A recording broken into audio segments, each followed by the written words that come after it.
try books with endings that really surprise me. And in this case, it's for the wrong reasons. So let me go ahead and get started with my first book. We are watching by Alison Gaylin. Now, this is a story of a couple that is driving their daughter to her dorm. This is going to be her freshman year. She is moving in. They're making it a family trip. And once they're in the freeway, they see these guys that look very scary, and they're staring at their daughter that is in the back seat. She has the car full, so she can't even lay down to stay away from them. But the way that they are looking at her is not only scary, but also they're taking pictures. So the mom decides to try to get rid of them. As she goes slow, she goes fast, and she ends up crashing and the dad dying. Now, what happens from there is such a roller coaster of not understanding what is happening. And I think that's why I kept reading, because I was like, okay, now they're back home. The daughter didn't go to college. They're back home. This is months later. They have a bookstore. She reopens the bookstore, but now customers are going in and vandalizing and yelling at her, telling her all these things, instead of sympathizing with the book owner who her husband just died in a horrible accident, and that I'm sure she felt very responsible for his death. Now, the daughter is also grieving her dad, and she falls in love with this guy, or she's in this relationship with this guy, and she's doing things she shouldn't be doing. What really surprised me at the end is the turn that it took, and it went into, without going into specific, kind of a cult and religious thing that I did not appreciate. It is my belief that when this kind of trope is used, is sometimes to explain the outrageous, and not, it doesn't make me feel like this is a really well put together, thought out kind of book. It's like, okay, we made it really interesting until this point, but now we have to explain all this nonsense that we just threw out there. And I feel like that's what happened with this book. I don't like cult books. I don't appreciate any kind of religion thrown into the ending of a book to make sense out of nonsense that was used throughout the book. And that's why I didn't appreciate it. Like this next book. This is Sleep Tight by J.H. Markert. Now, this is the story of a father of silence who was arrested with so many kids dead in that property. One of them escaped. Eventually, he's put to death, and this is not spoiler, it's all in the synopsis. He's put to death, but the next day, the arresting officer was found dead with his wife. So now the daughter of this arresting officer, she is a detective, so she's investigating who killed her parents. But also that same day, somebody kidnapped her daughter while she's going through a divorce with this man. So as you can see, there's tons of stuff going on in this book. At the end, what happened is that a lot of that religious twist was used. And parts of the Bible were used where it was trying to make sense out of a mental illness, but it was so convoluted with religion that I just could not see it making sense to me. So once I got to the end, it really surprised me that it took that turn, and that's why I didn't enjoy it nor understand it. Now the next one is going to be a little controversial, and this is The Silent Patient by Alex Michaelides. I never know. I should have looked it up.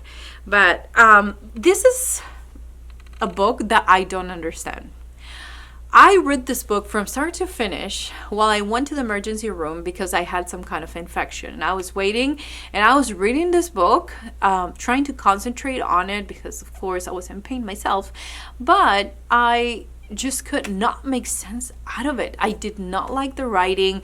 I did not like the story. This is about this guy that is going to take care of this woman who apparently she killed her husband. And I don't remember if it was the husband or the entire family. It's been a couple of years since I read it, but I did not like. It really surprised me that a lot of people love this story, The Silent Patient, so much, and I just could not connect to the writing, to the story.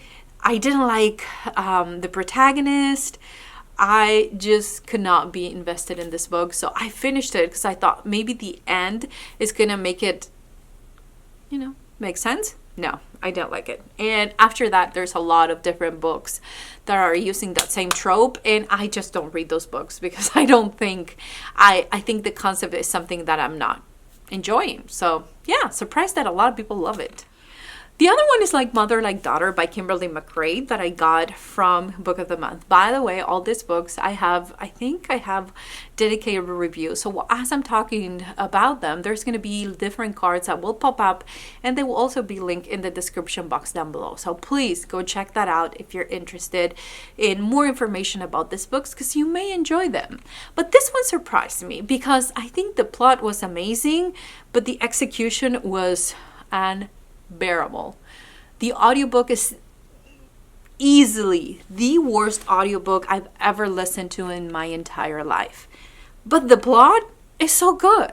So it really surprised me that such a smart idea, such a smart plot, and how this book was put together was so good.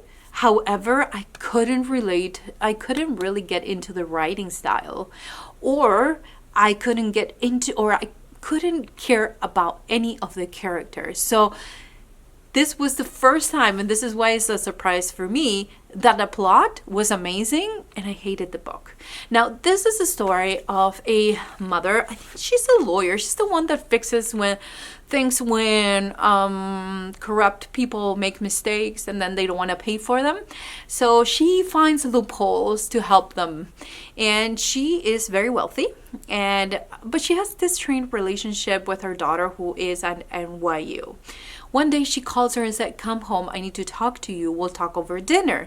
And the daughter was like, weird, we don't talk. Why should she? Okay. But then she gets on the train, she's going, she's still wondering if she should go or not. Once she gets there, her mom is not there, the water is boiling, the noodles are by the stove, and there's a bloody shoe under the couch. Her mom is nowhere to be found. Now, what happens after that is that she starts investigating the dad, the mom, some kind of relationship the mama had on the side, but the voices between her and the dad were almost the same. And I'm not talking about the audiobook, which, by the way, they used the same narrator and she couldn't make a difference between the daughter and the dad. But let's say that's not it. The writing was kind of confusing to me, so I had to pay extra attention to know who was talking. And when it got to a point where it was defensive or accusatory, that's when I knew who was talking at the time. So unfortunately, it surprised me that a really good plot was not my favorite book. Finally is We Used to Live Here by Markert. I have a review about this. I think I learned with this book that I don't like ambiguous endings. That's the problem I have. It's maybe because I don't have the imagination to come up with a scenario. Like my mind is never going to go, this was an alternative reality, or they are in Mars instead of in Earth, or there was a ghost but also aliens. You know what I'm saying? My mind cannot really come up with those scenarios. So if you're writing a book and you keep me engaged throughout the book, but then at the end you throw a really interesting ending where I don't know what everything meant, it's going to be a waste of time for me. And that's what We Used to Live Here was for me. Now, I know that most people love it and found it super scary. I listened to the audiobook. The audiobook was amazing. But let me tell you something. The scenes could have been scary, but I did not understand it. Like, I didn't understand if this was a different reality, if somebody was dreaming or having a nightmare and going through and once everything turned into like a fever dream, and I don't like that. So that's why I was really surprised at the ending, because the entire book was great, or at least it kept me reading because I really wanted to get to the end and find out what really was happening. But then when I got to the end and nobody explained to me what was happening, it was a bummer. So for me, it was not a 5-star read. Now, that is the story of a couple of girls that buy this house. They're a couple. One of them goes to town, and it's so weird because one of them, I still don't know if she was real or not real. If one lost her mind, or am I losing my mind? I don't know. Okay, let's go with what this book is about. So this is a story of this couple that buys this home in Oregon, and I'm in Oregon, so I was like, oh great, this is a big house in the middle of nowhere, and it's winter. One of the girls of the couple, Charlie is her name, she decides to go to town while, is it Evie?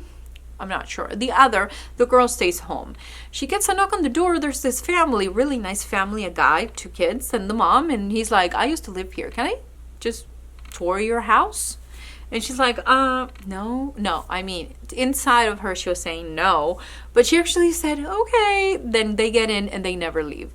Because there's so much that is happening in that house. There's a storm. This family's moving to the East Coast, but their moving truck is not where they say it is. And why would they park the moving truck so far away from the house and then walk during this winter storm? The girl disappears inside the house. Like, she hides inside the house and everyone's looking for her. There are windows moving. I thought it was going to be like The Haunting of Hill House or something like that, which I did love. But maybe this is the kind of book that needs to make it into like a Netflix series or something like that, because it's more of a visual thing if you don't get the little details that are sprinkled throughout this book. So sorry, for me, not a good one. Now, I would love to know books that surprise you in the wrong way. Leave it in the comments down below, because I would love to know if we have kind of the same taste in books, or if yours is completely different. Maybe it's a book I've read and I have my own opinions. I would love to know those 5 books that surprise you for the wrong reasons. Let me know in the comments down below. Thank you so much for being here today, guys. I'll see you guys next time. Bye.